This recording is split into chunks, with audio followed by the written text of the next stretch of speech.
All right, so here is a picture of the Belle Isle Nature Center. And so I do a lot of birding classes when it's not COVID, with kiddos, with adults, with senior citizens.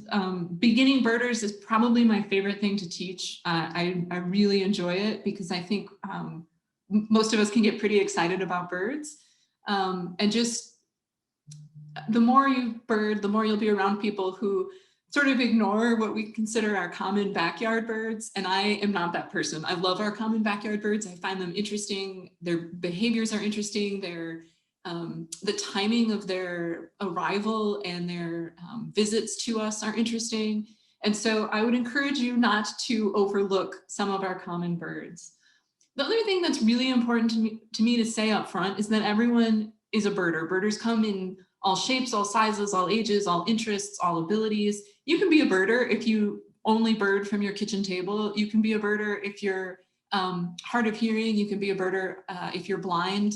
Later on in the course, if you're signed up for the song birding by ear course, which I think is in April, we have a local birder who is blind, and she leads birding walks all the time. So she's someone who birds by ear. So there is no, we might have an image in our head of someone dressed all in brown with all kinds of optics and gear hanging off of them as a birder, but we're all birders. And so I welcome you to participate at whatever level and start with wherever you are. And there is no stupid question. I'm going to tell you up front that we all get confused, or birds they can make all different kinds of sounds. They can show up in all different kinds of lighting.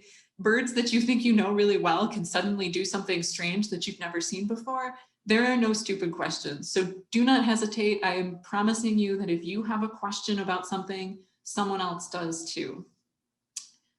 So we've done the welcome and introductions. What I would love right now is for those of you that are willing to share to put in the chat box, and I'll actually stop sharing for a moment.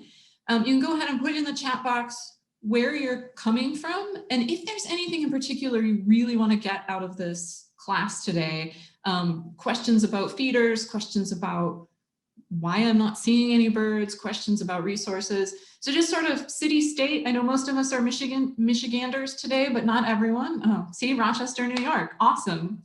Welcome.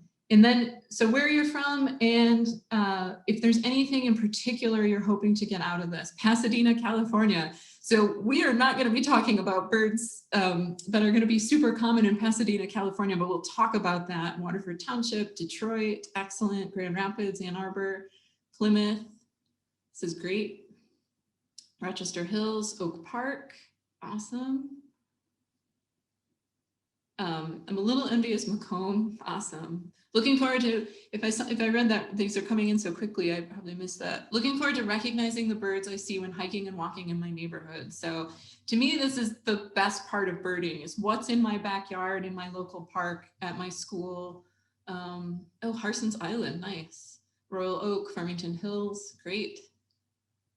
Grand Blanc is wonderful. All right, backyard birding, feeding, identifying, how to maintain bird feeders and attract birds. We're definitely going to talk about that today. So good. Into super interesting birds of prey. I was just telling Pete that it's been a really interesting winter for raptors. Our second course, I think my second course, the second session in February is all about raptors and what I call winter wanderers. And this just seems to be a really good year for us to see raptors. So that means hawks and owls. And we'll talk about that more next session, a little bit today. Pros and cons of bird baths, how to choose seed. Okay, I have almost all of this. Oh, you had a peregrine in the backyard this morning. Okay, less frequently seen birds to my feeders. That's a great question. Jen, feel free to remind me to touch on that when I get to the bird feeder section. All right, I'm gonna go back to sharing my screen, but feel free to shout out Ajay and Sandy and Pete if there's anything I'm overlooking. How do you keep rodents out of feeders? Yeah, we'll talk about that for sure. And just because Pete and I have been birding for a long time does not mean that we have every answer, but we can give you some suggestions. I'm gonna skip skip this. We kind of did Zoom housekeeping. If you have any Zoom related questions, again, don't hesitate to put them in the chat at any point. Everyone that's on helping can assist with that. So the first part, we're going to go through kind of 3 sections today. And the first is just helping us think through sort of birding basics. Where do we start when we're looking out at a park or a bird feeder, or we're just trying to figure out how to even begin? And almost everyone on this call today is going to know some birds by sight and probably some by sound, but it often feels like it's a huge challenge to move beyond. Like maybe I know a blue jay and a cardinal when they come in, but then I'm looking at little brown birds and I'm not sure how to sort them out. So we're going to start with birding basics, and this is sort of to give you some cues or clues to look for when you are starting to sort of look at all of the birds at your feeder. Then we're gonna move on to some of our really common feeder birds. And so those of you coming from Pasadena, your backyard feeder birds might be a little bit different this time of year. You're gonna have some of these, but some of these would not be common. You're gonna have a lot of other extremely cool birds. But I think even for you, these will be helpful because we're gonna be looking at what should I be looking for and how do I start distinguishing birds to even know when I'm looking at my bird book where to go, or if I'm using the Merlin app or something like that, how do I know that it's right, or how do I take the next steps?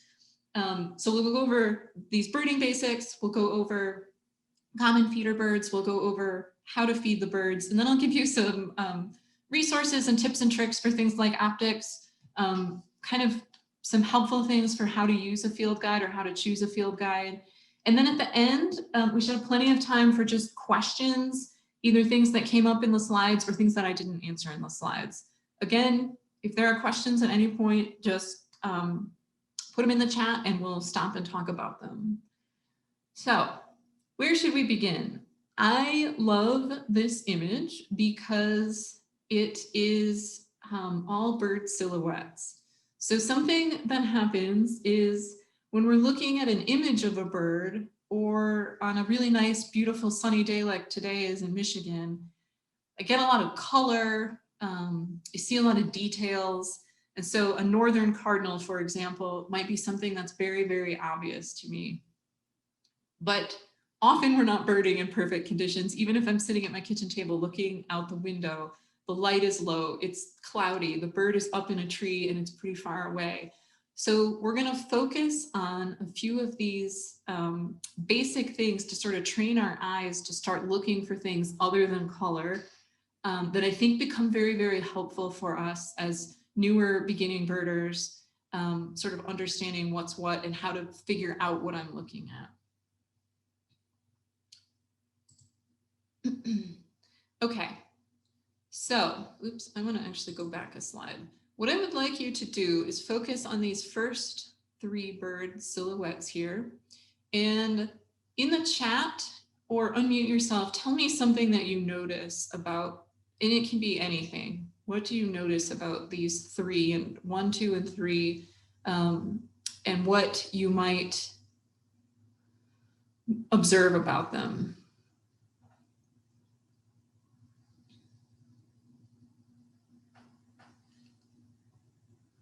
And I'm not so much asking you to identify them because I actually think that's the least important part right now, even if you're pretty sure you know what they are.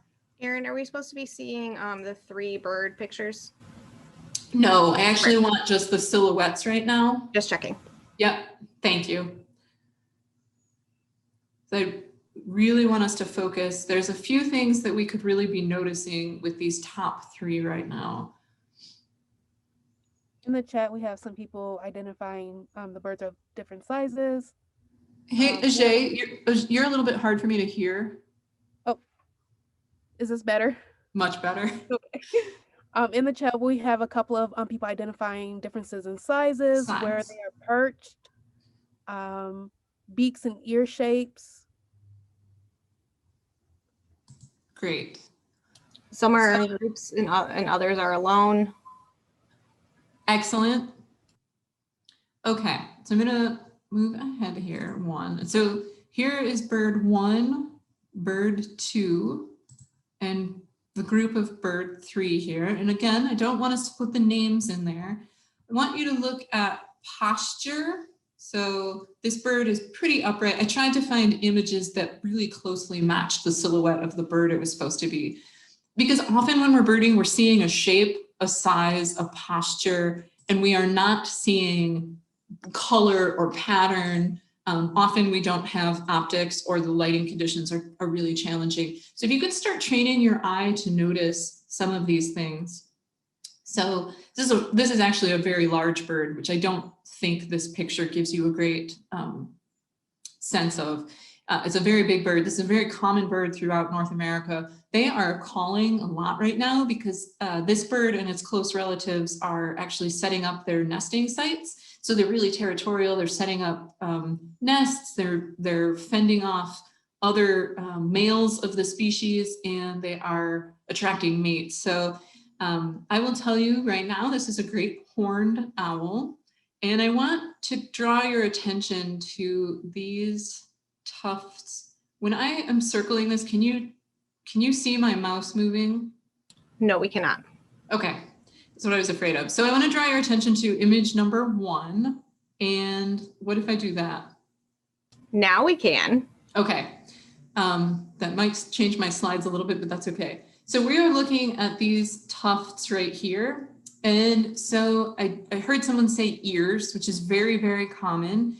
And their name is also somewhat confusing. So our great horned owl here, these are neither horns nor ears. They are feather tufts, and they probably play a role in making the animal look larger and so more imposing. And they probably play a role, so those tufts are maneuverable. The owl can have them up, can have them back. It probably helps them with some hearing. Not that the feathers themselves have anything to do with hearing, just that it helps them focus the noise. So birds have internal ear structures. They do not have an external ear structure the way we do. But its posture is very upright, and it's a huge bird. And you'll notice it's perched on the end of a tree limb here.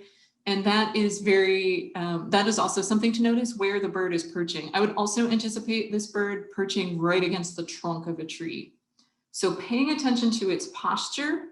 Is it upright? Is it leaning forward? So let's look at this second bird. This is our American crow, and it is right up here in silhouette. So this bird is much less upright, right? It's a much more horizontal shape. And so these things are really helpful as you start looking at your birds at the feeder in your backyard in your local park, because they're going to help you identify them when you come back and look at a book or look at an app like Merlin. And then I love that someone said, are they found singly or in groups? This bird can be found singly, but it is very often in groups and in giant groups. This one happens to be in its breeding plumage right now. So this is our European starling. We can talk at length about starlings later. People love them or hate them. They are an introduced species, so they are not native. And they're also a bird that tends to come in huge numbers and just wipe out your seed at your feeder. The reason is their breeding plumage has all these beautiful spots on the black, sort of glossy black plumage. So starling comes from those little stars on the plumage. These birds that are blackbirds, things to notice too is there any difference in the beak or bill and the leg color? So this often has a very pale bill, though it is not noticeable in this image. So the shape and size of the bill is going to come in, is going to be really important. The length of the legs, the length of the tail, all of these sort of broad categories of things can be really helpful as we're learning our, to start training our eye to look at birds in a way that will help us identify them and move us beyond the few that we have memorized. So we're going to move back a little bit here. So here we have bird 4.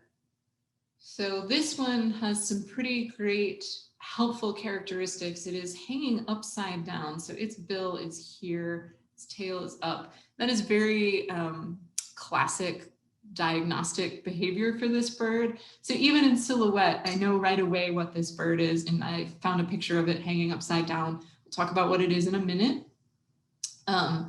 This bird immediately gives us some clues. That very hooked, thick bill right here tends to tell us something about its diet. And then these long, powerful legs and claws are a little bit harder to see in silhouette.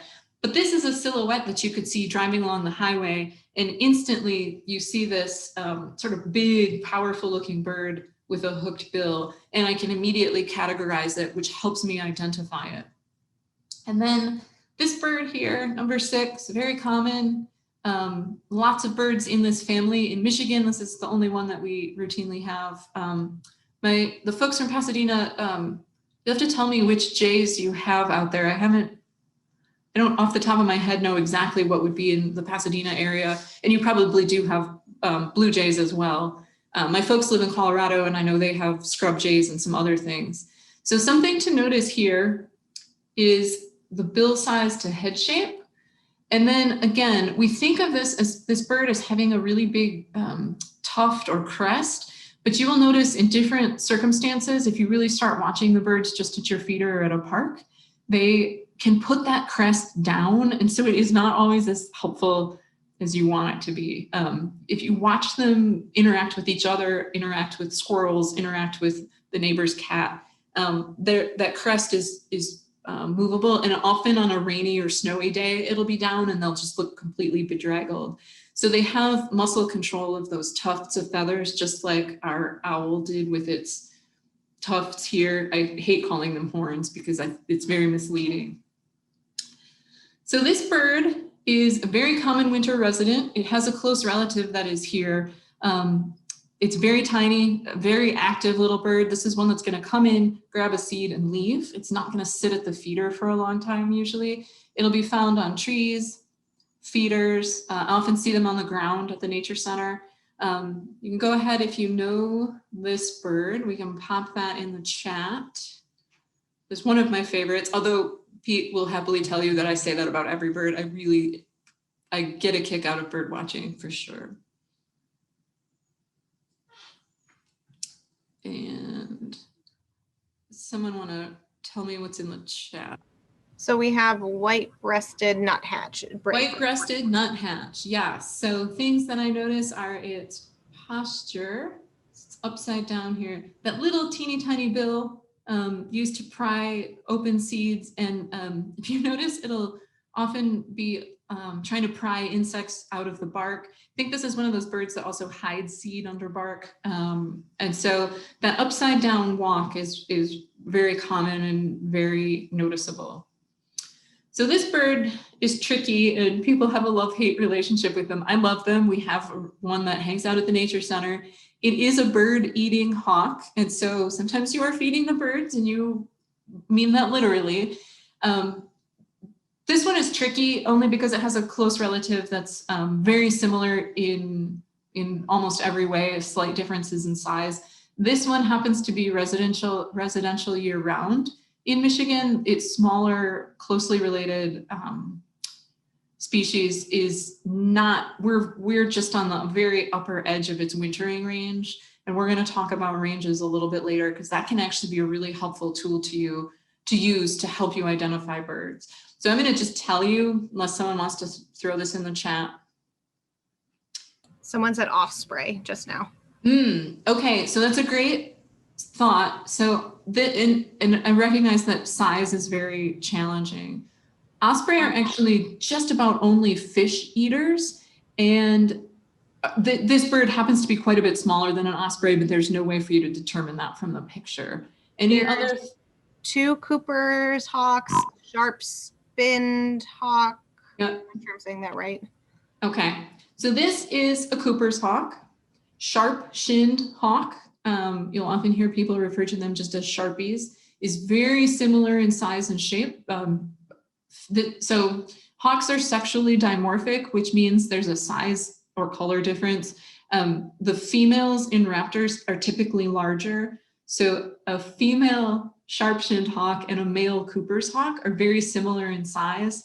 A female Cooper's hawk then is the largest of those four. This is a bird that challenges excellent birders to determine between those two species. It is totally fine to just lump them as exhibitor species, which we'll talk about much more in our February class on raptors. But this is one that is a fairly common feeder visitor. It is not interested in seeds. It's really eating birds. It will eat they will eat small mammals, but they're sort of bird focused. So they have long, narrow wings when they're in flight. They're very acrobatic flyers because they're able to chase birds through the woods, unlike some of our larger hawks, eagles, and owls that are sort of blunter winged and maybe not as good at aerial capture. And many of those other raptors then are not eating birds. They're not chasing birds down. They're going to eat mammals or fish in the case of the osprey. And then probably everyone knows this bird. The color is often very helpful. It's gregariousness, which means it's loud and social. People don't always like them. I find them quite entertaining. They have great memories. They will hide seeds and be able to retain a great deal of memory about where those various seed collections are. They love peanuts. So they will come to just about anything. They're coming to my suet feeder right now.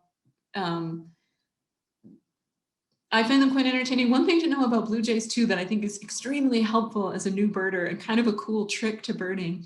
If you're outdoors and you hear blue jays making a fuss, and there's a lot of blue jays making a fuss, look around for a hawk or an owl, because they do a behavior called mobbing where they find a roosting owl or hawk and tens or even 20 or 30 blue jays will come and make this huge fuss to try to drive it away. Because of course, hawks and owls can be predators, not usually of adult blue jays, but of their young and their eggs.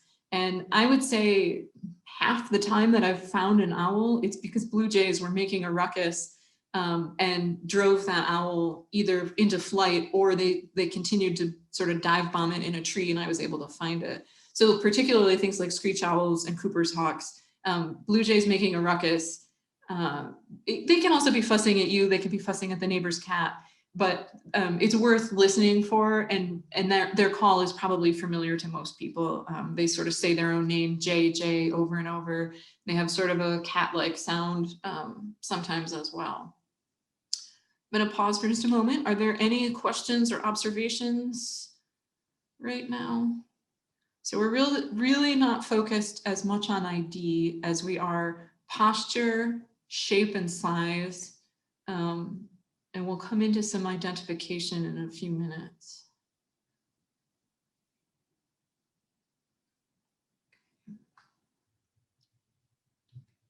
Okay. So let's look at 7. So 7 is this bird in flight, and I could not find a good image with the wings up, so I apologize. So here's 7. 8 has a very diagnostic shape and posture. And this is a bird that I thought we might hear in the background today because it's been hanging around the house. And then 9 is over here on this, oops, where did my mouse go? On this stick or log. And so here is 9. So first, let's talk about posture, shape, and size. I know these all have a lot of color differences, but let's talk about color, shape, and size, and then sort of the posture. So this one is in its winter plumage. This is also either female or juvenile. So one thing that gets tricky about birds is that often they look different this time of year than they do in the summer. The nice thing about birding, at least in the upper Midwest and the sort of upper parts of the US this time of year, is that this is a great time to learn birds because there are fewer of them. So we can really learn the ones that are here commonly and very quickly start to realize, oh, something new is here. And then by the time spring is arriving with all of those spring and summer migrants, we have sort of a framework to put them in, which I find very helpful. I like to know my resident birds really well. And then those spring and summer birds, it's like, okay, I feel like I can start to tackle this. So this is a very small bill. It's very triangular. And then we'll get to field marks in a minute, but it would be remiss in not pointing them out. These wing bars here, these stripes, if you can start training your eye to finding things like that, it's really helpful, because this bird in the summer months will have a lot more yellow or olive tones in it, which is helpful. But if you can find those wing bars, that helps you with winter ID as well. Now this bird, I get such a kick out of these. They're noisy, they sing, they're interested in what you're doing. It's a tiny little bird. It's a little ball of motion. This tail is super important. You can see that in the silhouette here. That skinny tail sticking up, that bird is just really interested in what's going on. Long, skinny bill. There's a white eye line here. And again, we'll get to the field marks later, but I want to point out the obvious ones when we're here. And then we'll talk about this one and we can go into what birds are these. This, probably everyone knows this is a woodpecker. We've got a fairly upright posture. That's very common with the woodpeckers. They're grasping the tree trunk with their toes. You can see those toes here. And then the bird is pretty vertical. The amount of red on the differs between males and females. The males typically have much more red on the head than the females. And then we've got this long bill adapted to tapping into bark and getting insects, or in the case of some of our woodpeckers, sap, which also attracts insects. So those bills are important. That's a pretty long, skinny, curved bill, short triangular bill. So what have we got? 7, 8, and 9. I guess, Sandy, are there things in the chat about the identity of these birds? Or Jay or Pete? Not yet. We did have an interesting comment from Stacy, Mm-hmm. who made an observation that the predatory birds are in a more upright position than, say, like the starlings. Yes, so that's an excellent observation. And so if I'm a predator, it helps me to be more upright so that I have that visual cue of whatever I'm looking for, birds, mice, whatever it is. So they're very often in an upright posture. We have a bald eagle pair on Belle Isle, one of the adults pretty frequently. And it's a huge bird. I always think if you're talking about raptors, eagles kind of look like a football player. They're just like a giant head and a helmet is what they look like, and big shoulders, but they're very upright in their posture. That's a great observation. And then we did have Britt identified goldfinch, Carolina wren, and red-bellied woodpecker. Okay, so American goldfinch, yep, we've got that. And so you might be thinking of them in their beautiful, brilliant yellow and black summer plumage with the males. The females never get that bright. So in the birding world, the females often are the duller, more camouflaged color, because the females typically are the ones that are sitting on the eggs and rearing the young. There's been a lot of movement in the last couple of years in the birding world to really start to appreciate female birds and the unique adaptations that they have. Some of them sing different songs than the males. Some of them have different calls than the males. And so I think birders sort of in the traditional sense have overlooked female birds, but pay attention to them. First of all, they're really interesting. They have really interesting behaviors, but also they might not have the most brilliant plumage all the time. They have some really, they are beautiful in their own right. And their calls and songs are just starting to get attention in the last few years. And that's really interesting as well. So here we have, oops, let me get back over here. Here's a Carolina wren. We have several wren species. I chose Carolina because it's been hanging out at my house. And this image is just sort of a general wren. Our winter wren has an extremely short tail, but wrens are neat. They're tiny. They'll nest right up at your house. They're a bird that's really famous for building a nest in an old boot, or just about any little space, any cavity that they can find, they'll stuff with material and nest in it. And they're noisy for such a tiny bird. It's amazing how much they sing and how much noise they make. And then did we have one for this? Red-bellied woodpecker. red-bellied woodpecker. So you're looking at this bird and you're like, why? Where's the red belly? So a lot of our bird names came from people that had killed the bird in the 17 and 1800s and were holding it in their hand. If you are close to a red-bellied woodpecker and it's in the right position, the males in particular do have a blush pink belly. It is not red, and it was very clearly named by someone that was holding that bird in their hand, and perhaps not the best name for that bird. Very common now in Michigan. When I was growing up, this was not a common bird. They were a little bit south of us. So bird ranges are changing as climate changes. They're also changing as more and more people feed birds so that there's a more bigger food supply. We will talk about that a little bit more when we get to feeders. What else do I want to say? So let's just look at these three birds for a second and look at their posture. You'd almost draw a horizontal line through that wren. They're very much sideways, horizontal posture, the vertical line right through the woodpecker, and then sort of somewhere in between with the finch, which I recognize is not that helpful because we have a lot of finches and sparrows that are going to be in that kind of sort of in between posture, but I think it's still helpful to look at the postures. How is the bird sitting? And then things like the length of that bill, the length of the tail. This long skinny tail is, and the short round bird is such a giveaway. You might not know right away which wren it is because we have a couple of species that you could find here, but you're going to instantly know, okay, this is a wren, and that helps you start to narrow down what should I be looking for? An eye stripe, a short tail, things like the color, things like that. Okay. Erin, may I add something? Yeah. One of my favorite things to do is to look to see if I can tell if they're males or females. In goldfinches, you can, as Erin was saying, if you see that bright yellow and black in the summer, you can tell that's a male. This one pictured here, it's hard to tell. And then in red-bellied woodpeckers, you can tell from the amount of red on the head. The one she has pictured here is a male because the red goes all the way down to the bill. The female doesn't have as much red on the head. So I enjoy that kind of stuff. Agreed. Any questions? I have this set so I can't see any of you, which makes this feel like I'm just talking into the black hole. So please do not hesitate. If you have a question, if something I say confuses you, if you have an observation, all of this is helpful because we're learning together.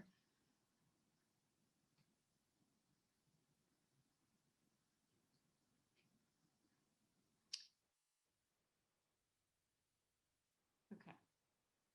So we've got a few more silhouettes here. We're gonna do, I just lost, there's 10, and that's a funny one because it's twisted away from us in silhouette.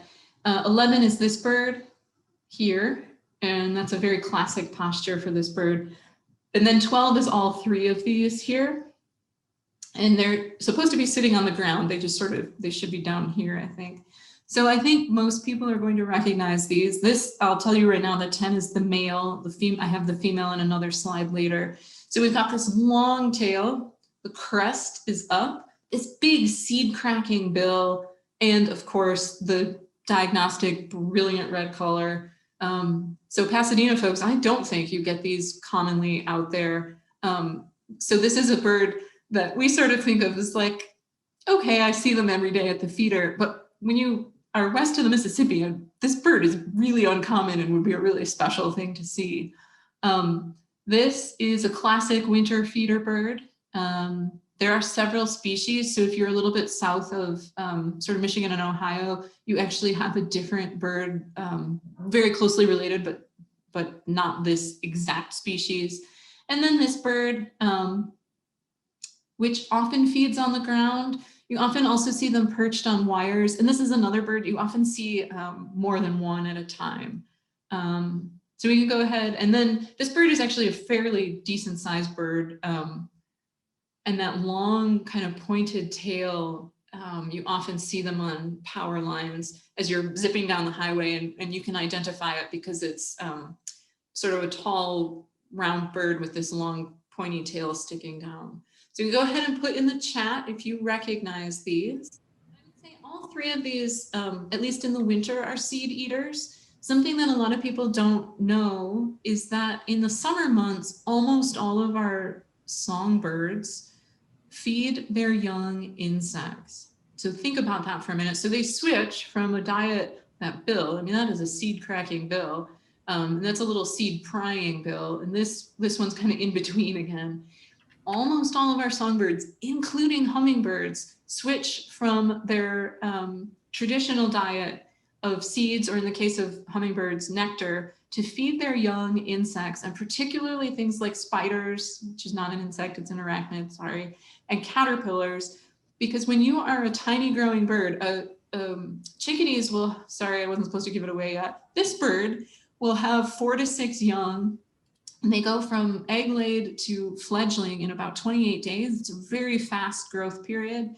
And to do that, they have to eat a lot, and they have to have something that is full of fat and protein, and the best, and that's easy to digest. And so if you, a little bit gross, but if you think about a little caterpillar, we're not talking about big monarch caterpillars here or woolly bears. We're talking about a lot of small, almost hairless caterpillars that you and I would probably not see, but are very important in our food chain.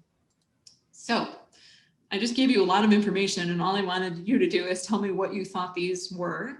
And so to someone, in the chat box, Stacy says 10 is a cardinal, 11 is, not sure on 11, 12 is a mourning dove. Mourning dove, yep. Ruth thought maybe black-capped chickadee. Excellent. So our Michigan and sort of northern tier is black-capped chickadee. If you're just a hair south of us, it's going to be a Carolina chickadee. If you're north of us, you could get boreal chickadee. They're all going to look very similar. Their calls are fairly similar and sort of regionally different. It sounds like the same bird with an accent, which is great because they're found in different parts of the country. We have mountain chickadee, but almost all of them have these very similar facial features and facial markings. And it's an extremely common feeder bird. It's also a bird, so we talk in the winter months of these mixed flocks. And so you might have some chickadees, you might have titmice, some other birds, and they're all kind of looking for the same types of food, and they're often all in a small group. And so when I go for a walk or a hike in the woods, I often, if I stop and hear one bird, if I wait a minute, there's often several species together, and that's a very common foraging and feeding behavior. Probably because they're all eating very similar types of food, so they're looking for seed sources together, but also because all those different eyes mean there's a better chance of finding both food and keeping away from predators. The thing I wanted to say about this bird here is it's mourning as in sadness, as in M-O-U-R-N. So this bird, when we do calls in April, I always draw people's attention to the calls of this bird, because it often has a soft cooing sound that's quite sad sounding, but people often hear it and their first thought is that it's an owl. So it's not mourning as in good morning, it's mourning as in sadness. So I just realized I didn't spell out any of the bird names in here, and I may adjust that before I send this out, because I do think it can be helpful to read the names as well. Any questions or observations? We just have a couple more, and yes, 13 is not a bird. Okay. So here, 13, I'm just gonna tell you, I picked eastern gray squirrel because I have a ton of them in my yard.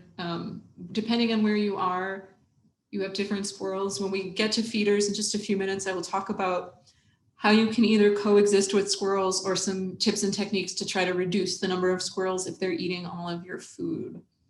Now 14, every single one of us has seen before. You've seen them inside airports or malls or big box stores. You've seen them at your feeder. So you may not, these features may not look super familiar to you, but this bird is another species that is not native to Michigan. It's not native to the United States. In their home country of Europe, or I guess home countries of Europe, they're actually in pretty steep decline. There are several societies and birding groups dedicated to saving this particular species, which is ironic because they have done so well in the US, where they are not native to. And then 15 is an interesting one. I didn't realize until I lived in the South that this bird is not as common. It visits the South. I was living on the Gulf Coast. It visits the South briefly during migration. Here in Michigan and in the upper Midwest, we tend to think of it as the harbinger of spring. But I have them outside of my window right now. So this mild winter, they're not migrating, which is fine. They're actually less migratory. They're not necessarily taking huge long distance migrations. These are short distance migrators. So they're just following a food source. And if there are fruits or seeds around, that they'll stick around. And this year we don't even have ice over everything. And so there's no huge push for them to migrate. So we'll skip 13. I picked eastern gray squirrel. You can fill in whatever squirrels you have at your feeder with joy or despair because they're eating all of your seeds or because you enjoy watching them like I do. 14, does anyone know what 14? And that is a female on the left and a male on the right. So that is the same bird. And so that's one of the tricky things about birding as well. It We looks have like guesses of sparrow and robins. Okay, yep, so 14 is house sparrow, also frequently referred to as English sparrow. Then American robin is 15, and that is an adult male with that really black head and bright orange belly. They do look different when they're juveniles with a lot of speckling and a lot less black. And then the female tends to have a much duller head. And so that is a bird I only recently realized, oh, I can really tell the difference between males and females. So it's a bird that eats a lot of fruit. So if you have crab apples or hawthorn or I guess those are the two things I see them on a lot. They're very happy to be in a group. This is a pretty social bird, at least this time of year, and they'll strip all the fruits off your trees, but it's fun to see them in the winter. Okay, any questions? So we were thinking about shape, size, and posture. Oh, something to think about this bird is you'll see it in trees eating fruit, but a lot of times it's on the ground. This is an obvious one. It switches to a very earthworm heavy diet in the summer. But right now, if you see it with the ground, at least sometimes frozen, it's really focused on fruit and even seeds. People worry a lot when they see robins in the winter. It does not mean anything's wrong with the bird. It just means there hasn't been enough cold weather to push it further south. And they're so in tune with food sources that they're just making these short migrations to food source. So trying to think if there's anything else I want to say. Okay, I am taking way too long because I did not want to spend 2 full hours talking at you. So now we're going to just go through some of our common feeder birds, and I want to talk about field marks with you because that comes up in our bird guides a lot, and it's very, very helpful for training your eye when you're trying to do identification. So I've tried to pair birds that are fairly similar, but also that are very common feeder birds. So we're going to look at our posture, and then we're going to look at our field marks. And oops. So this is an eye line. And so that white eye line is very helpful. This bird is often upside down. And then here, this is a cap, or it's almost always referred to as a cap. You can notice the throat patch. And then we often want to pay attention to the belly. And so is the belly and breast solid colored? Is it spotted? Is it streaky? And so these both have some of this buff or almost orange coloring, a little bit less in this one, and a nice clear kind of clean breast. So the bird on the left, and then here's that tiny little seedy bill, and this one's maybe a little bit longer. It's going to be poking under bark a little bit more than this one maybe is. And we can go ahead and put in the chat. This will be 1 right here and 2 right here. And this is a little puffball of a bird, especially in the winter when they use their feathers as insulation and really puff up. So it's a sassy little bird. This one's a lot more likely to hang out at your feeder or come in close when you're outdoors. This one, pretty nervous little bird. It'll come and go and come and go. Erin, I think Miss Elaine has a question for you. Sure.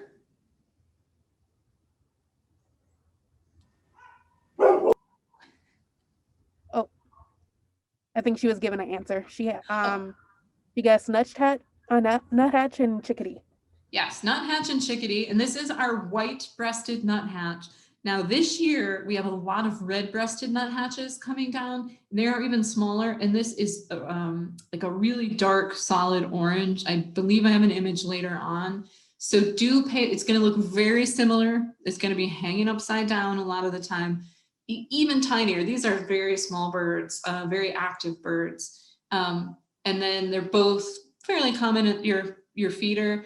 Both of them will be on the ground occasionally, and this one is the one that hangs upside down. That's really, if you see a bird upside down, that's going to be your first clue, because there's not that many that do that.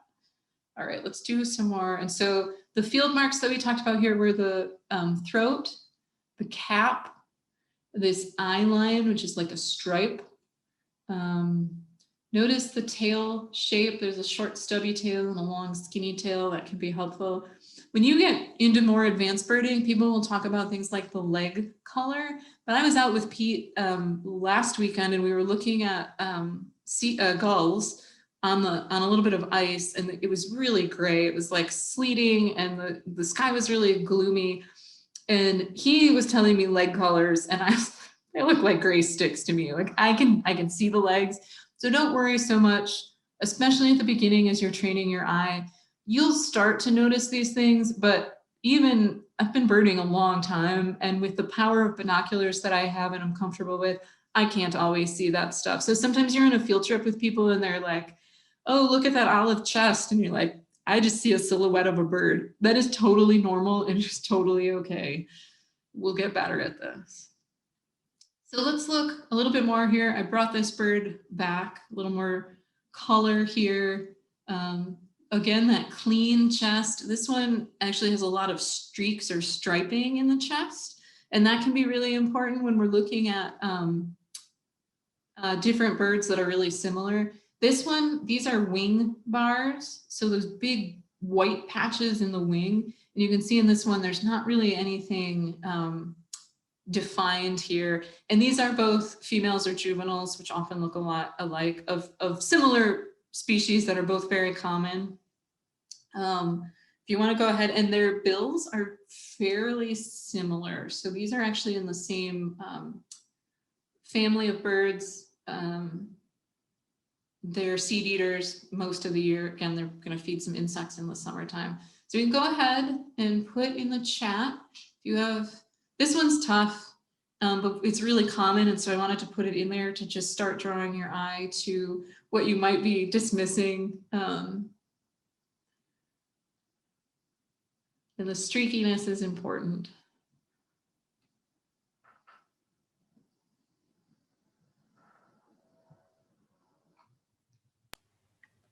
We have finch and grosbeak.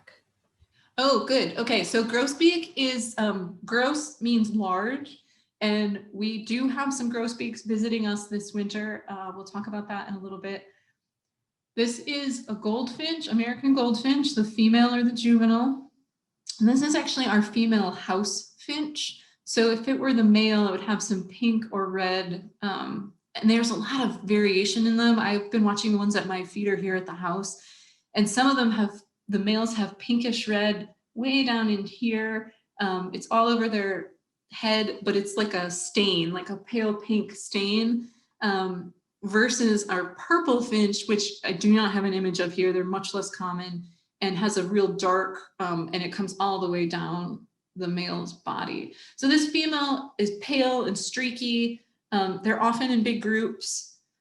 There's not a lot of defining features to her other than she's got a really streaky chest, which will help you a lot if you're looking at her compared to a female house sparrow.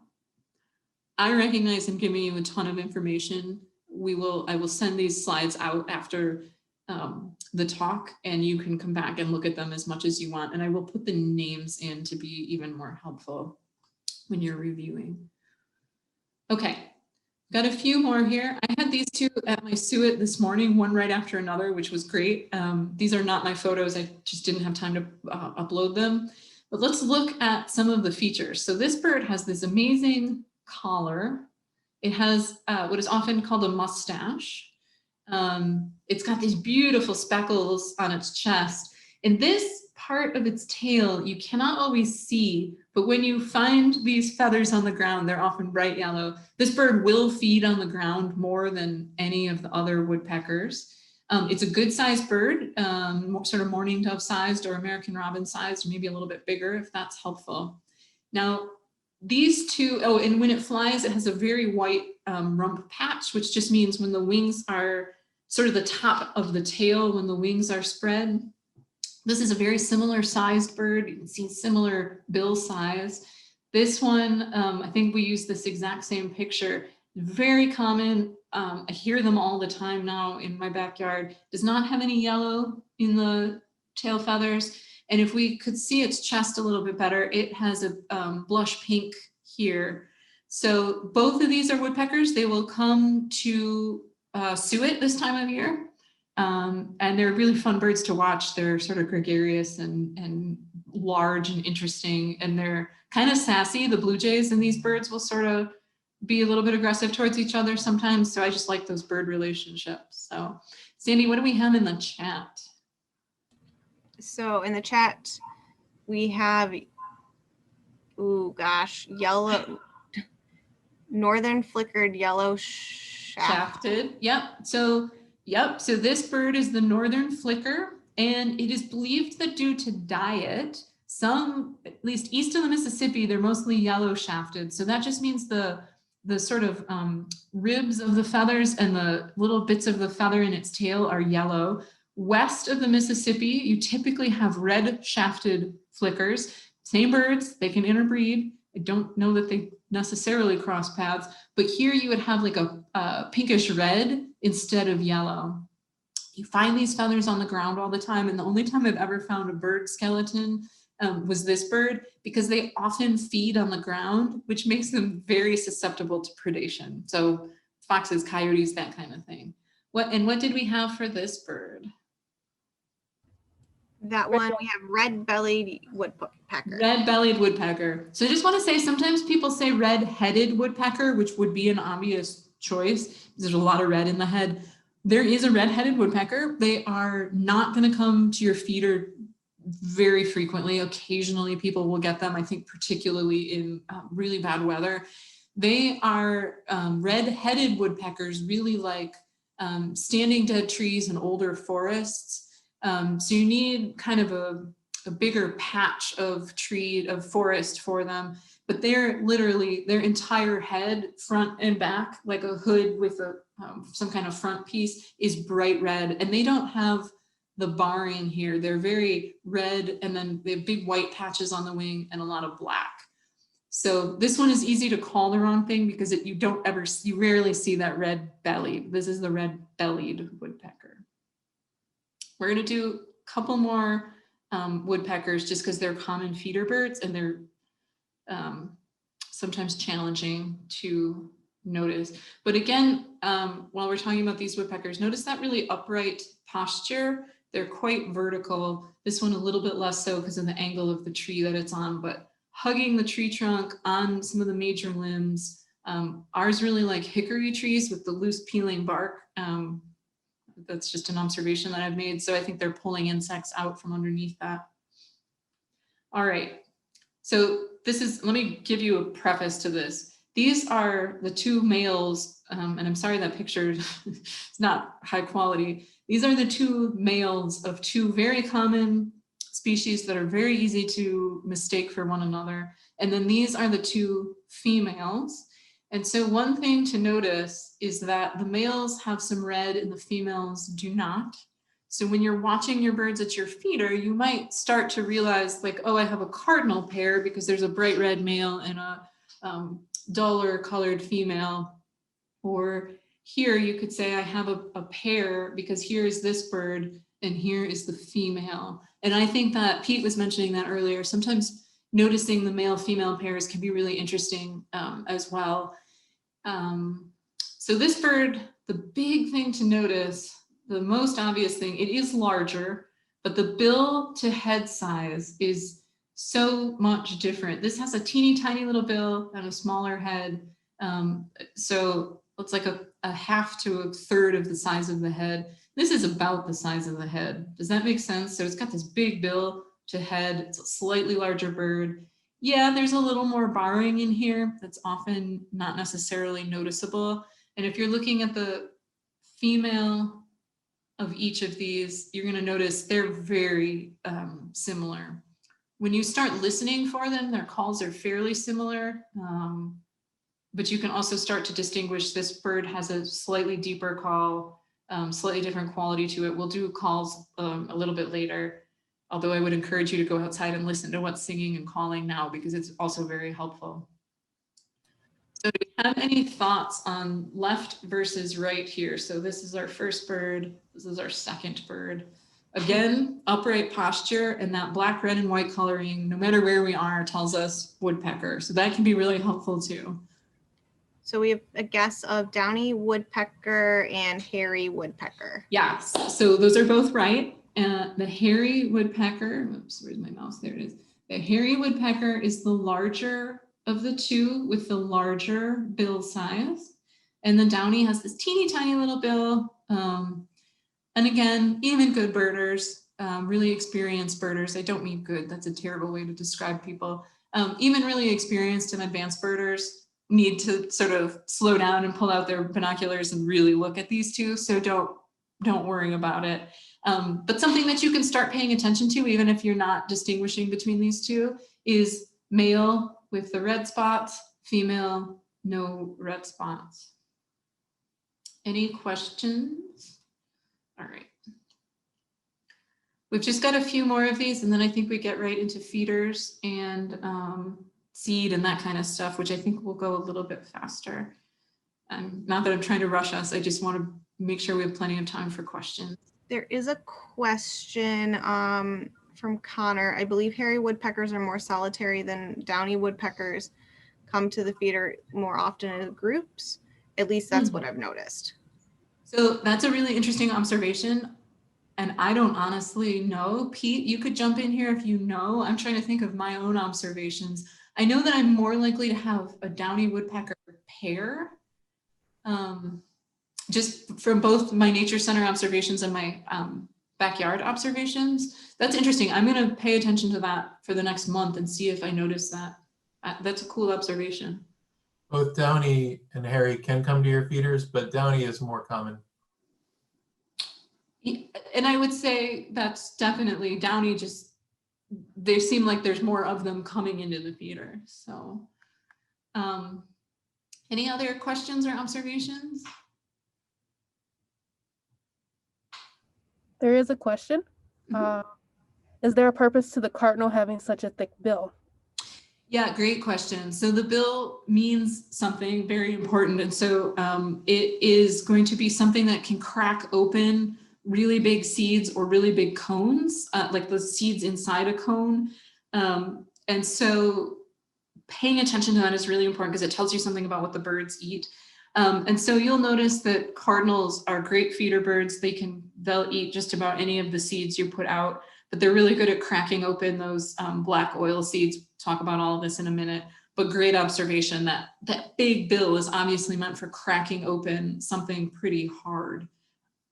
Now, again, even the cardinals who will be calling at the end of this month and singing and setting up territories and nests, and it's such a joy to hear them in January when it's been really cold and dark, at least here, they will start singing. And the chickadees have already, I heard them this morning on a walk, the chickadees have already started their sort of breeding and territorial songs. So we'll talk about that a little bit more later. So while we're talking about bills, let's look at the bills of this. I'll just tell you, it's a cardinal pair. And then this smaller bill, this really is one of my favorite birds. I say this a lot, but I love these. The males and females look pretty similar here, this bird on the right. And it's a little bit, you can see the posture is a little different than the cardinal. The cardinal tends to sit down on its legs that way. That's not uncommon. And the bird on the right sits up a little bit more. This bird, if you are out in the woods, and this bird is in the woods too, it is going to find you. They're so curious about what you're doing. And they'll come in pretty close. At the Nature Center, we have a birding window that we've been feeding the birds at. The feeders are outdoors, but the birding window allows us to get really close. And this bird will perch on the windowsill and look in at you and see what you're doing. And you often end up having your lunch inside, and the bird is eating seeds on the outside. It's a very curious bird. And you can see some similarities. So it's got this tuft of feathers here. When you see them up close, you really notice this orangish red patch, clean, clear. All of these have this clear chest. The male is obviously the brighter colored one here, this beautiful mask and throat. The female, there's a lot of variability. Sometimes they're almost entirely sort of this, I don't know, is that orange and gray? I've seen juvenile males have a lot of streaking, sort of patchy reds in them. And so just watching them change through the year can be really interesting, even with our common birds. Did anyone know this one? We have some guesses of the tufted Okay. titmouse. Sorry, Ajay, I missed what you said. We have some guesses of the tufted titmouse. Tufted titmouse, yes. And so Western state folks, you've got some other titmice, juniper titmice for sure. I'm not sure what else is out there. Really, and very similar behaviors. When I visited my parents, we go find juniper titmice and they land on your picnic table and are ready to share your lunch with you. This is another bird that there's often 2 or 3 coming and going in these neat mixed winter flocks. And again, it's a fun bird to really watch. It's got really interesting behaviors because it is so curious. Erin, I have a question. Yeah. Is there any significance to the mohawk or the crown of these birds? You know, that is a great question. It may just give them some height, and that again, because they can control it. So sometimes you see them and it'll be completely flat and smoothed back. I think when the males are setting up their territories, it can, you know, I'm bigger and badder and I have my tuft is sticking up.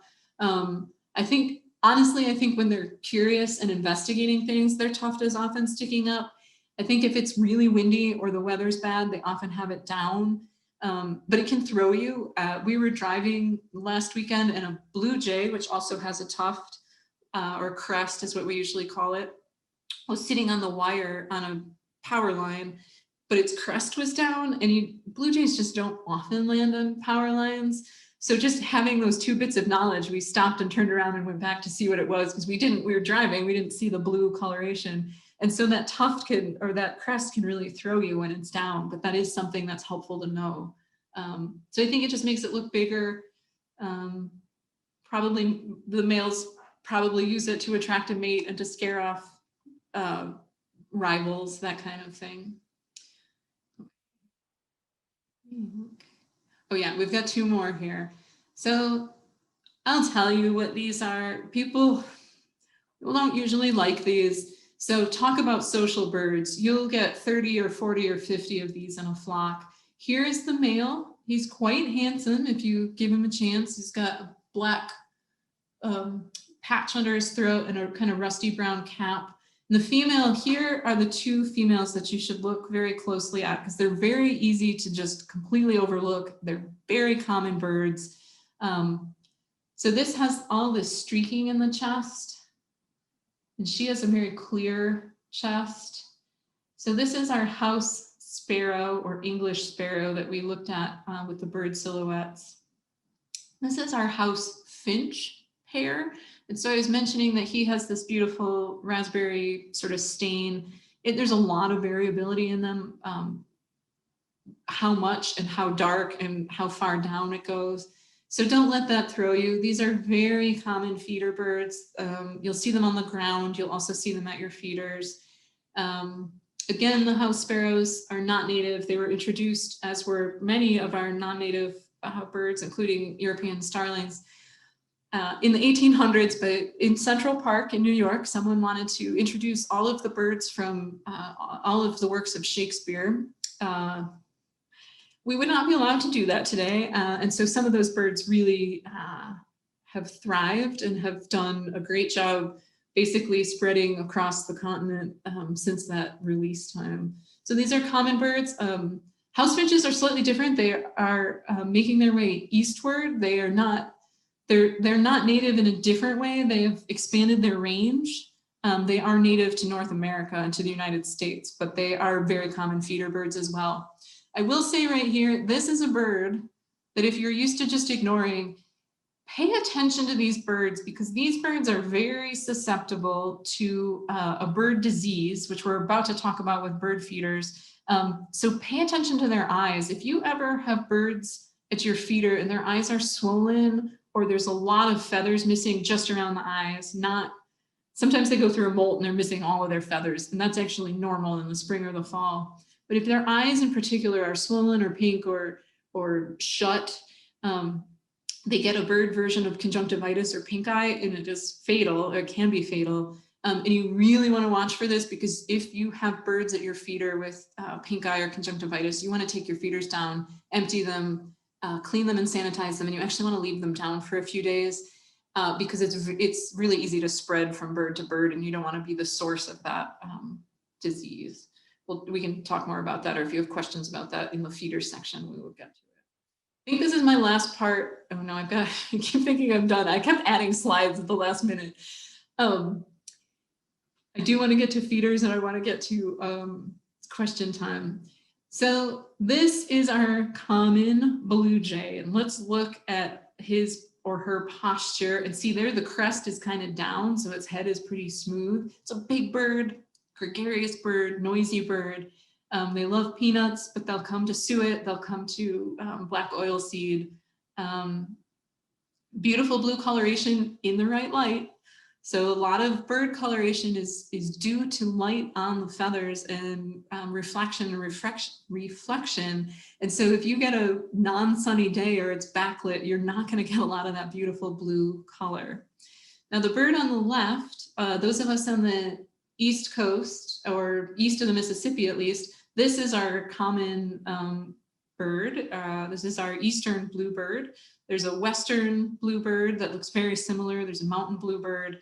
They're not super common bird feeder birds this time of year, but that does not mean they're not in your backyard. They're really looking for sources of fruit. So again, crab apples and things like that. And they are insectivorous again in the summer months. And then I just want to draw your attention, because often new birders will confuse them. If you just see a flash of blue, it can be pretty confusing. Very similar coloration, but the males here have all this orange, and this is a much, much smaller bird and much less likely to be right at your feeder. You might see it in an open field. People with horses or near horses can often find them in the field edges.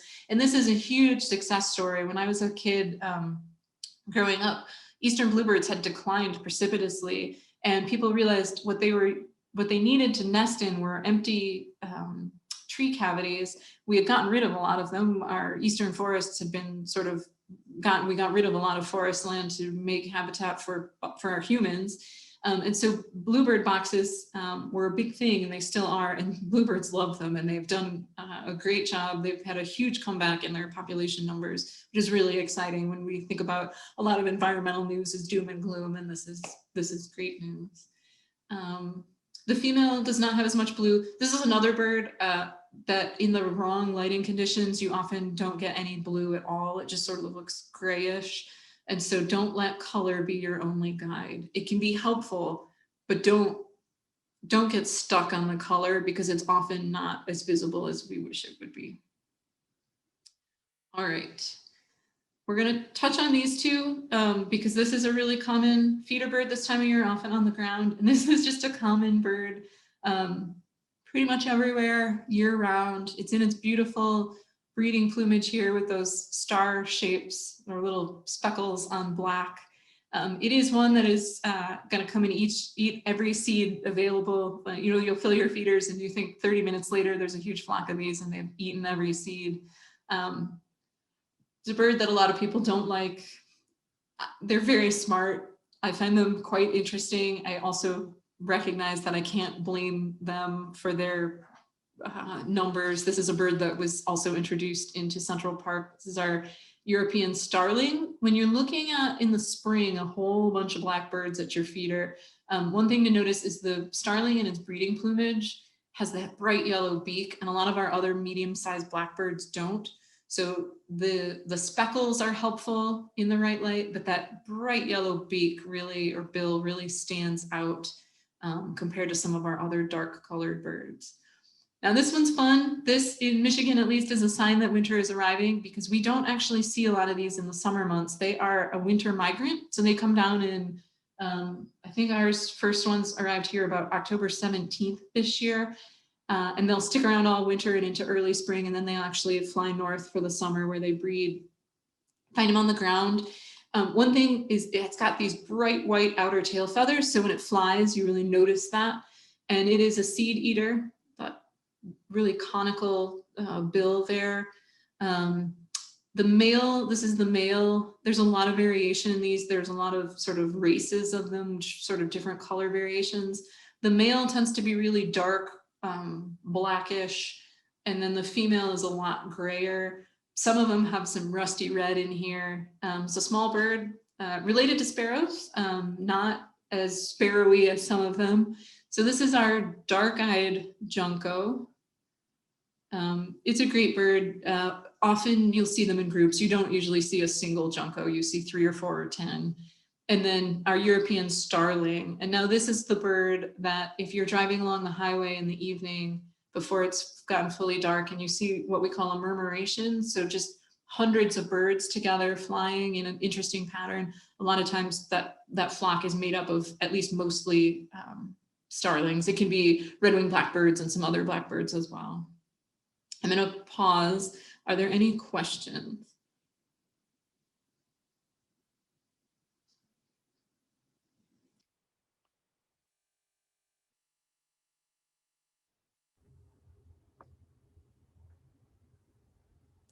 I think we can move on. I think we can move on. There's no questions.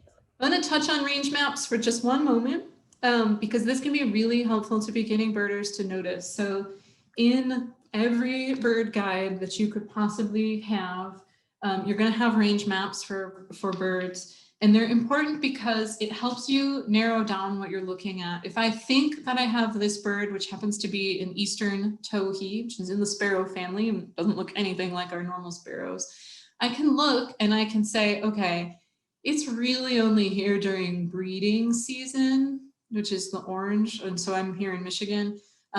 Is it only here in migration, which would be fall and spring? Is it here for non-breeding? Is it here year round? And so if I see this, it does not mean I'm wrong. If I've identified a bird and I look at the range map and it's January and it says this bird is only here during breeding season, all that's telling me is to go back and check. Could this be something else? And this is a bird that we do have here all summer. It would be pretty unusual to have this here in the winter, although I will say, I often see them during migration in large numbers. So they are moving through in the spring and the fall. And with this wild winter that we're having, that's been super mild, it's not out of the question that we would see this bird. So range maps are not perfect. And range maps, if you have a birding guide, let's see when this one, this is the 4th edition. I've had this book forever. It was published, this is the 1980 version. So range maps change and they're not, your book may not be completely up to date. So range maps are not the be all and end all. They can be a very helpful tool. The other thing to notice, if I'm a new birder or I've found a new bird, look at this map. This map is only for birds of the Eastern US.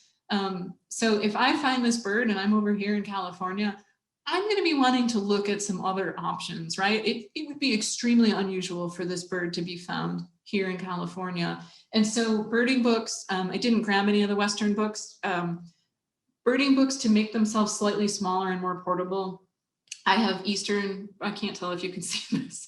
I'll stop screen sharing when we're done with the feeders so I can actually see that I'm sharing the right thing. There'll be an Eastern guide and a Western guide because there is a big difference between the birds that you might see.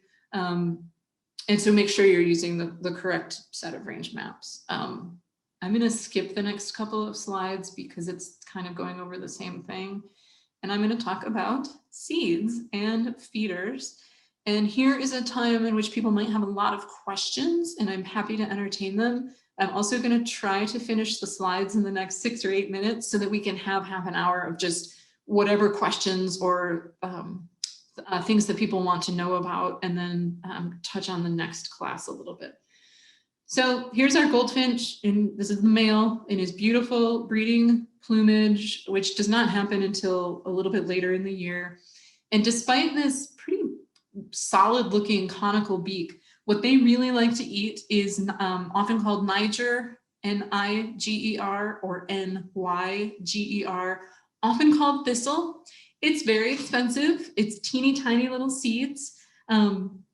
It will attract finches of all different kinds, not just goldfinches. They just happen to be a common one.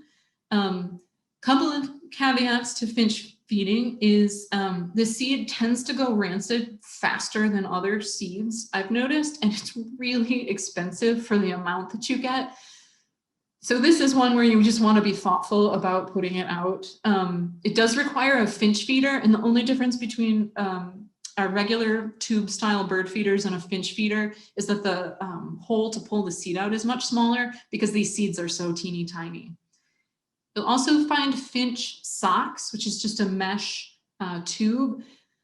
If you're going to feed with a finch sock, just know that their little feet can get caught in that mesh. So you do want to, you don't want to feed birds in a way that's going to harm them. And so you want to just, I would not leave a finch sock out if I wasn't going to be home for several days, because I have experienced enough bird mortality through that method that I would just exercise some caution. It doesn't mean don't do it. It just means pay attention. You may be extricating a bird from that finch sock. How do I know that my seed has gone bad? Well, if you're getting birds every day at your feeder and then it rains or snows and warms up a little bit, and then there's no birds for the next few days, if your seed, especially with Niger or thistle seed like this, if it gets wet, it tends to get rancid and the birds just won't come to it anymore. So if you ever have an experience where for several days, birds have not been going to a particular feeder, it's unpleasant, but dump it out, clean that feeder, and then replace it with some dry, clean seed. I will say things like juncos and other birds will eat that Niger. It's not just finches, although they're more likely to eat it off the ground. This is one that I would say is an extra. It's not something that I am feeding here at home because I'm getting the finches anyway on oil seed, and it's expensive, and the finch feeders need to be cleaned pretty often, more than other feeders in terms of the seed going rancid. Hey, Erin? Yeah. You had a question about the Eastern Towhee range, and you were right to say that they're more common in the summertime, but somebody reported seeing them at their feeder or in their yard in the winter. And sure enough, I just learned something new too, that there's a small resident population of Eastern Towhees around here in southern Michigan and northern Ohio. So it definitely is possible to see them any time of year in this particular small region, but generally speaking, most of the population goes farther south in the winter. And so that, I appreciate that observation. So one thing, I made that particular slide last year, and I don't know the source of my range maps right now. And so that could be an out-of-date range map. And it could be just that the range map that I used wasn't, it was sort of a broad range. So birds can do all kinds of things. You can think you know a bird species super well, and then it does something different, or the climate or food source changes enough that it does something different. So I'll also recommend using more than one source, because I think that's really important. We won't talk too much about eBird or some of the birding apps today, but we will talk about them next time, and that is something that can be helpful. Okay. Aaron, we have a question from the Knall family. Does suet go rancid? Yes, we're about to get to suet, so I'll answer that in just a moment. Oilseed, oilseed, oilseed, oilseed, oilseed. If you want to have birds in your backyard, this is my #1 recommendation. This is what we feed here, and that and suet, and I'll get to suet in just a minute. So oilseed is also called black oilseed, sunflower or safflower seed. I feed it in the shell. It does come shellless.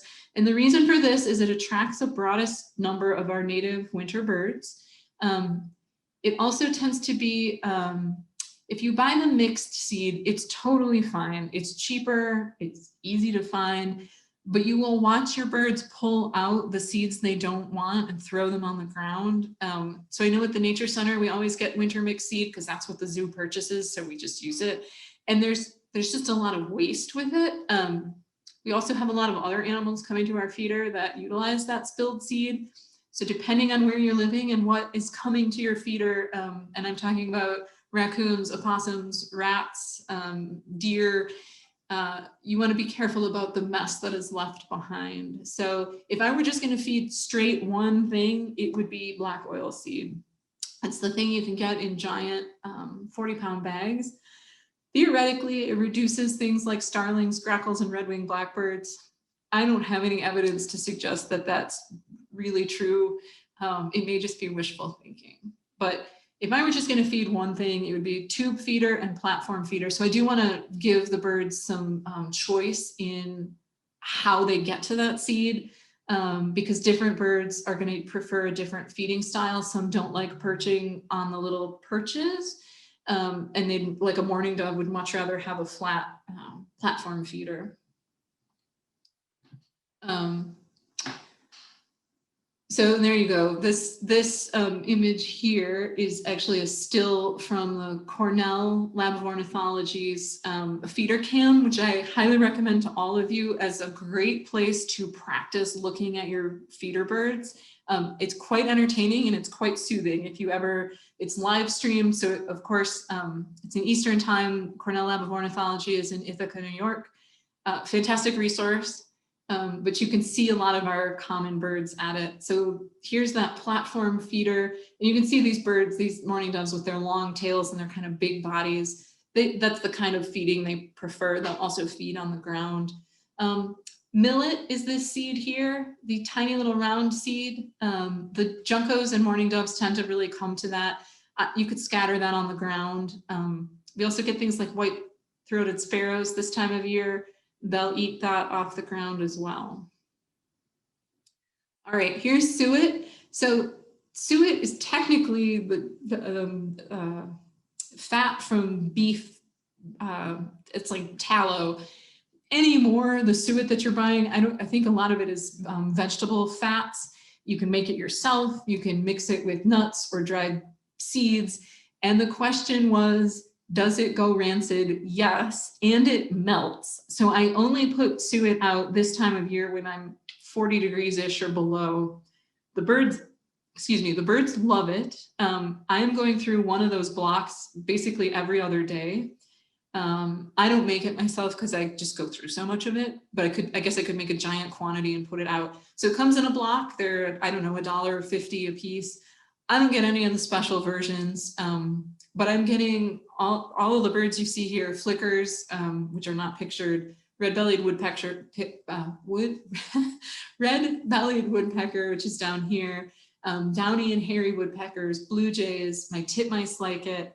And I have a feeder like this, which is just like a wire mesh. One thing I noticed last year was the squirrels were pulling it down, and so I clipped the little door shut so they couldn't steal the suet and run off with it. But it is a hopping. If you're gonna make your own, which is a fun project, you can put it on a pine cone. You could put it in something. I have read that you want to be careful that it's somewhat contained, that the birds aren't getting it in their feathers, because those oils can be really, really detrimental to the birds. But this stuff is great. I don't worry about, they come out with a million different formulas and I just get whatever's cheap and available. You can still get suet, the beef tallow from a butcher if you really want to make it that way. I have never done that because I've never needed to, but that is certainly something that the birds would eat. Ajay, it looked like there was a question. There is. If we're making our own, would Crisco or that kind of lard be a good substitute? I heard, would Crisco be what? A good substitute. Yep, that's what I use, just Crisco vegetable fat as the base. And again, it's going to get melty and oozy and oily. So once the weather starts warming up, I just don't put it out anymore because it makes a mess and it gets rancid. And so they're not going to consume it. I am going to stop sharing my screen. Maybe. Erin, there was a question about how to clean feeders. Oh, yes, actually, thank you, because I want to talk about that. We will get to some of the summer feeders in a later class because you don't need to put, if you're up in the upper Midwest or Eastern US, you don't need to worry about any of these hummingbird feeders, oriole feeders, or even putting out some special summer food for the bluebirds until April at the earliest. So we will talk about all these later. So here is my house finch with conjunctivitis since eye is swollen shut. So what I am doing is we at the nature center, we do this every other week because we have so many birds. We also have a bunch of feeders. Take the feeder down. I let the birds empty it. Take the feeder down. We scrub it. You can see just some kind of scrub brush or sponge, whatever you've got. You're not going to want to use something that you're also using on your own dishes. That should be pretty obvious. And then I soak it in like a gallon of water to 1 tablespoon of bleach or simple green, something that's going to sanitize it. Let it sit for 15 minutes or half an hour. And this seems like a pain, but it does matter because if we're going to feed our birds, we really want to make sure those perches, any place where their little bird feet and bills are, is clean. If you have a couple of feeders, you could alternate them, and then this doesn't become such a pain. Soak it, rinse it thoroughly, dry it thoroughly, and then you can fill it and put it back out. And the reason for this is that this conjunctivitis and other bird diseases, once you've got it in your residential birds, it can really easily spread. You can see this bird can't find it. It's just, it can't see it. So it's going to have a hard time finding food if it leaves the perch. It's going to have a hard time escaping predators. So keeping your feeders clean is really important. I will touch on hummingbird feeders only because they are very prone to mold. So same thing, except you're going to do that way more often. I think we have 4 hummingbird feeders and we put 2 out and 2 are clean at any one time. So Erin, we do have a couple of questions. yeah, I'm gonna stop sharing for a minute so I can see you all. Okay. So we had a couple of questions about the placement of feeders. One individual is having an issue with bird strikes, and they do have decals in their window, and another person has an issue with chipmunks that have set up shop in their home. Could you touch on what's an appropriate distance from your house? Fantastic question. I have a slide about that. I'm just going to skip it because I want to have these questions. So the location of your bird feeder is really important. And so what we're talking about here is keeping birds from striking your windows. Birds flying into windows, whether it's residential or skyscrapers, has a huge impact on bird numbers. And we don't want to be feeding birds and then killing them because they've flown into our windows. So what I have read, and I've done spent a lot of time reading and thinking about this, is you want them really close, like 5 or 6 feet from your window, or 20 or 30 feet. So we can't all do that, right? So that is not that helpful up front. What you want to make sure is that if your windows are really reflective, you can do something about it. So you can put up decals. And the problem with putting up decals is that we know now that those sort of silhouettes of hawks don't actually work. They're too static, they're too spread apart. Let me find my slide to show you one example. I'm going to come back to screen sharing for just a second. So can everybody see that birds in your backyard slide? I think so. So what they've done here is, this is not probably what most of us can afford to do in our homes. You need and people also obviously want to be able to see out. What you want to do is reduce the bird's ability to not recognize your window as a hard surface. You can do that with decals like this is probably embedded in the glass. You can do it with streamers. You can do it with how your plantings are. The biggest times of year when birds are colliding with windows is going to be migration, because you've got a lot of birds who aren't familiar with your neighborhood moving through. And so keeping your lights out at night can be really important. And especially if you have huge expanses of glass on a commercial building, it's really important to help those folks come up with ways to make what we call bird safe buildings. I'm gonna stop sharing again. So this is a big problem, and it takes a little bit of finessing for each individual location. So the further your bird feeder's out, obviously that's a little bit annoying if you want to sit at your kitchen table and watch the birds, right? But that can help give them that sense that there's a surface there. If you have plantings, you want to make sure that they're not reflecting in your window such that it looks like the bird can go through that window to the other side. Pete, were you going to add something? Okay. So this is a tough one. It's tough for everyone. We use a lot of what are called feather-friendly dots in a grid that are 2 inches by 4 inches. So that's what we have all over the nature center and the zoo. But you can imagine in your own home, that's a very close grid pattern. I don't even notice it at the nature center anymore. Sometimes when I take pictures through the window, I think, oh, we have all those dots on there. It works really well. Other things that you can do if you have curtains or blinds and you're noticing there's glare at a particular time of day, you can use that to reduce the glare and help keep birds from colliding with your windows. But it's a shockingly huge factor in bird mortality, particularly in the spring and the fall. Another past question was keeping rodents away from your. Oh, right. Yes. Thank you for that. Okay. So one way to keep rodents away, sometimes by rodents, we mean rats. So I lived in Royal Oak for several years and we had a rat problem. We also had chickens, so we were providing food in lots of ways. So one thing to think about is, can you clean up the shells and husk and waste that the birds make? Because that is going to attract other animals. Rats are really tough, and I don't have any great suggestions. You want to keep your bird seed in metal containers with lids so that they can't chew through the seed itself, into the seed itself.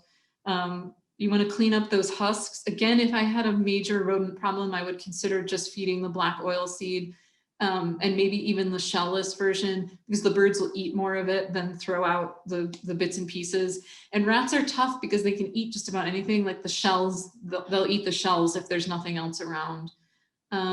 If you're concerned about things like raccoons and opossums, again, trying to limit the waste on the ground is probably important. If it's squirrels that you're concerned about, the squirrel-proof feeders are getting better and better. They're a little bit more expensive. Also trying to come up with a way to keep, so a squirrel can use the tree to climb up and then jump. So we actually have ours here on pulleys, partly because we have an enormous deer herd where I live, and the deer will come and knock the feeders down. So our feeders have to be up pretty high. I like to group my feeders fairly close together so that the birds have lots of options. And then also to think about things like native plants that have fruits or seeds or nuts available and shelter available year round. So your birds are coming to multiple different things. We all think we're feeding the birds as though the birds only had us as a food source. It's not true, and I'm sorry to burst your bubble. Your birds are totally cheating on you. They're going from feeder to feeder to feeder. If you leave for a few days and your feeder isn't full, it is okay. I do like to fill my feeders ahead of big storms because you'll notice a lot of bird activity at the feeders. They're very in tune with the weather changes, but your birds are going, they have other sources, including natural sources. So the more native landscaping we can all do, the better. We also have another question about cleaning your feeder. Sarah has a particular feeder that is fixed in the ground, and it is a platform. So she's asking how regularly she should clean it. And it's pretty high up as well. And yeah, I'll also like to tack on, is vinegar also a cleaning solution to use? So I love vinegar inside my house. I don't actually think it technically sanitizes because you really do want to kill, I think conjunctivitis is bacterial. So one thing to say, if you have a bird that has conjunctivitis and you think you can capture it, if you can capture it, many bird rehabilitation sites, so for me, that would be in Washtenaw, in Ann Arbor, there's a bird rehabilitation center. They can actually treat it and then release the bird. So it does not have to be fatal, but it has to be treated quickly. So I will say that if you have a bird rehabber, they can treat conjunctivitis in birds. With the platform feeder or other feeders that are really challenging, unfortunately, I don't think vinegar is strong enough. You'd have to use a really strong, you want to kill the bacteria and the viruses that they're sharing. I'm thinking about a platform feeder that's sort of hard to take down. If you can flip it upside down and empty it out, like every couple of weeks to every 4 weeks, depending on how busy your bird feeder is probably enough. We do it once a week at the Nature Center, partly because we're trying to be really good role models, partly because it's someone's job to do that and they have the time built into their schedule. I would try to flip the seeds out, and I would try to like take a scrubby in bleach water, and kind of the edges are what get really dirty, right? Where the little bird feet are. And then try to rinse that with warm water. I'm not sure if what I'm picturing that would work, but I'm not sure if that actually answered the question. I want to touch on binoculars for a moment. If that's okay, if people are interested. I've got a couple of pairs sitting beside me here. So I almost always get a lot of questions about binoculars. And the very first thing I'm going to tell you is that using binoculars uses a different set of muscles than we're used to using. The little muscles in your eyes, they take practice. It's okay if you think, I hate using binoculars, I never see what I'm supposed to see. That's totally normal. So if you're looking at binoculars, and I'm holding up mine right now, so there's a couple of numbers almost always on them, and I recognize you can't see that. So mine are 8 by 42. And that is going to tell me a couple of different things. It's going to tell me about the magnification of the bird, and it's going to tell me sort of how much light gets in. Bigger is not always better. So mine are 8 by 42s. I also have Pete's here. So Pete has a PhD in ornithology, which he did not tell you up front. He's been birding professionally as well as just for fun. He's got 10 by 42s. I hate using his binoculars. So don't feel like bigger is better. 8 by 42 is probably my favorite set of binoculars, no matter what the brand is. What you're getting is something that's comfortable to hold, because imagine holding it up. It doesn't seem like that's gonna be painful on your arms, but it's again a different set of muscles, and my arms don't shake, and it's much more steady when I'm looking at them. 10 by 42s, he's getting a much clearer view if he can get it on the bird, which Pete can. This is just they're heavier, they're bulkier. Pete, feel free to defend your binoculars if you want, but I would not. If that's what you have, great, we can work with it. It is totally great. You get very crisp, clear details, but it's going to take a little more practice. When Pete is seeing a bird 50 feet away, he's probably got a slightly better view of it than I do. But these are a very solid binocular choice. If you have smaller ones, that's okay too. A lot of the travel sized are 6 or 7 by 42s. We can. Okay, so some have the automatic focus. I see that just popped up in the chat there. There are lots of features that lots of different binoculars have, and I can't possibly go over all of them. But I just want to say there's lots of practice involved in using them successfully. And so if you've used them and feel like, oh my gosh, this just I don't see anything, that's okay. Just keep trying. One of the most important skills that you'll learn if you're outdoors looking at birds with binoculars is to look at the bird. So often you see the bird moving that you want to look at. Keep your eye practice keeping your eye on that bird and bringing the binoculars up to your eye. It sounds ridiculous, but how often do you look down at your binoculars and now you have no idea where the bird is because it moved a little bit or you lost sight of it? So there's a lot of practice involved, and when and if those of us that are local can get together and do some field trips, we'll practice that a lot more. And I'm happy to answer questions about it. I just wanted to touch on that. I'll add that there's been a lot of improvement in binoculars over the last few decades. Yeah. You can go spend a couple $1,000s on a pair of binoculars easily. I would not recommend that to any of you, including myself. Really, there are some really good binoculars out there in the couple of $100 range. And I think it was Elaine who was holding up some binoculars a second ago. Even those kind of binoculars that you can buy something like that at Target, they're probably pretty good. So you don't need to spend a lot of money on a decent pair of binoculars. One thing to notice, I'm not gonna be able to show this. I have both Pete and I have a harness on ours. So we purchased that after we bought the binoculars. So if you find binoculars just very physically uncomfortable to wear because they're pulling on your neck, I think it's just a binocular harness. I think I bought it for $15 on Amazon, but it goes over your shoulders like a backpack and it puts the pressure down lower on your back. And so for birding, it can be a lot more comfortable, especially if you choose to go on a field trip where you're going to be outside looking at the birds. I found the binocular harness significant, and I don't even have a fancy one. Pete's is nicer than mine, but you sort of forget that you have it on, which I think is a good sign. I want to, if there's not any immediate questions, I'm trying to be very conscientious of time. So I'll take questions. I'm going to share my screen, just give you a couple more. Actually, before I do that, let's talk about field guides for just a moment. There's a million of them. This is just a small sample of them. You are allowed to have whatever favorite field guide you, yes. Pete's sitting in one room of the house with some of our field guides, and I'm sitting in another room with a bunch more. One thing to note, unless you have a field guide that specifically says it's arranged. Oh, great question, Jen. I'm gonna talk about that, favorite spots to go. Please don't let me finish without that. Whatever your favorite field guide is, some are illustrated, some are photographs. I think Nat Geo might be photographs.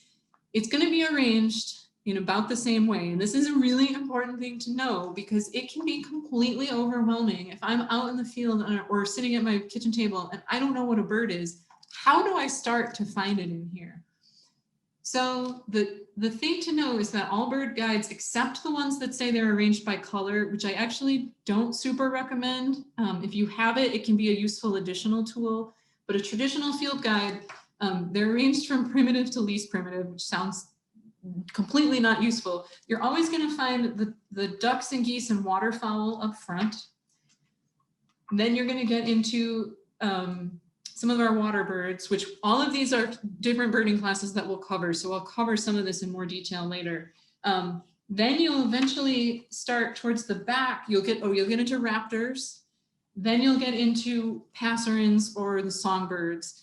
And then within there, they're going to be arranged by families, which is not helpful up front because you may not know. But if you're looking at a bird and you're like, okay, I think that's a woodpecker, it's going to be towards the back where the songbirds are.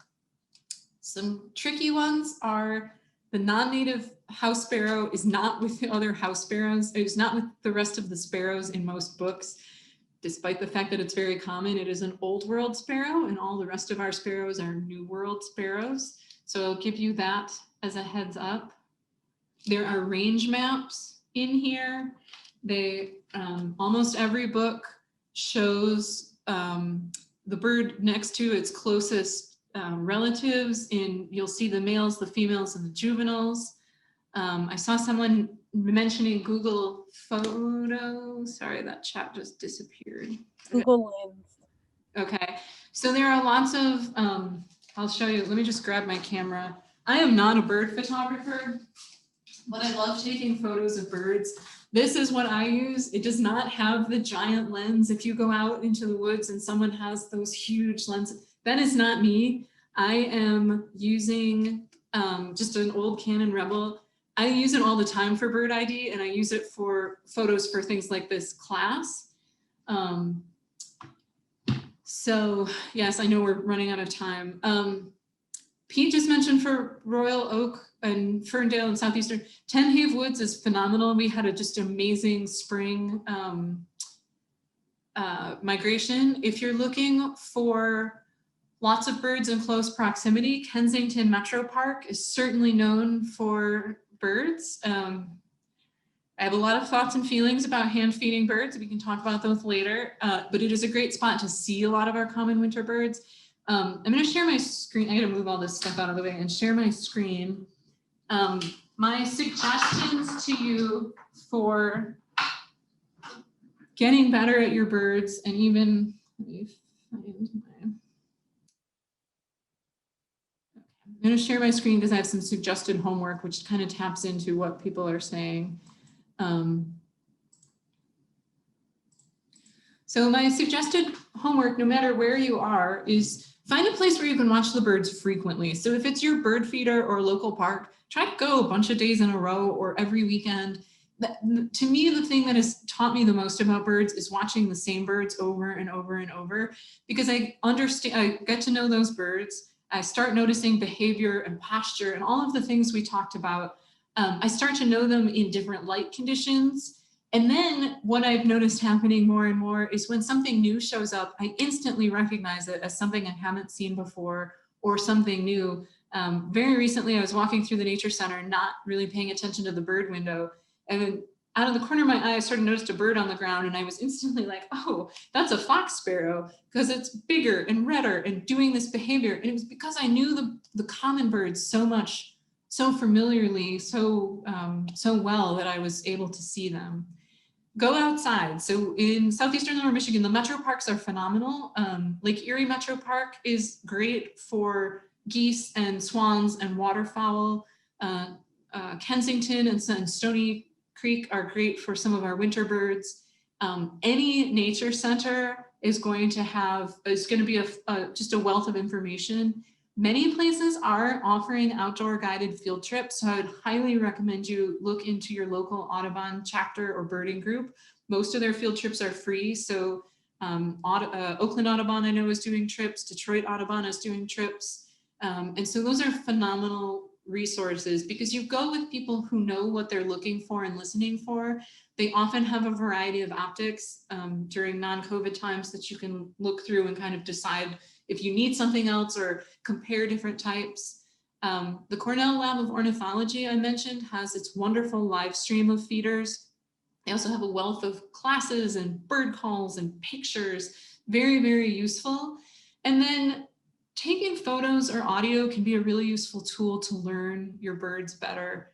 And then flipping through those field guides. I'm going to go back one slide because before we leave, I just want to tell you that this is a winter finch eruption year. So these are some birds that we don't see every winter at our feeders, but to keep an eye out for them. So an eruption year happens when there's a lot of food source down here, and or there was a bumper crop of baby birds last year. And for whatever reason, every few years we have an eruption year of these really interesting, so it's an evening grosbeak on the left and a redpoll on the right. Some of these really interesting birds that we don't get to see every winter. I'm going to stop sharing. So I have talked for 2 hours. I'm so grateful for all of you for being here. I can stick around and answer more questions, but I also want to be really cognizant of the fact that you've been with me for 2 hours and there are many other things to do. Feel free to sign up for the next classes. I will try to keep them shorter than 2 hours. Local folks, if we have the ability to do some field trips, I will let you know.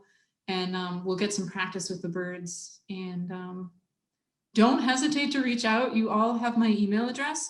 Take pictures, take audio, send it. If you walk away and you think, oh, she didn't talk about such and such, send it. I love talking about birds and I'm happy to try to answer your questions. So I'll stick around. You're welcome to head out.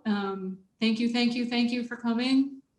Erin, did you have a name for your harness? Do you know what brand? Oh, mine is, it's Ergo, E-R-G-O. No, Yeah, think ergo. I can put that in the chat. Harness.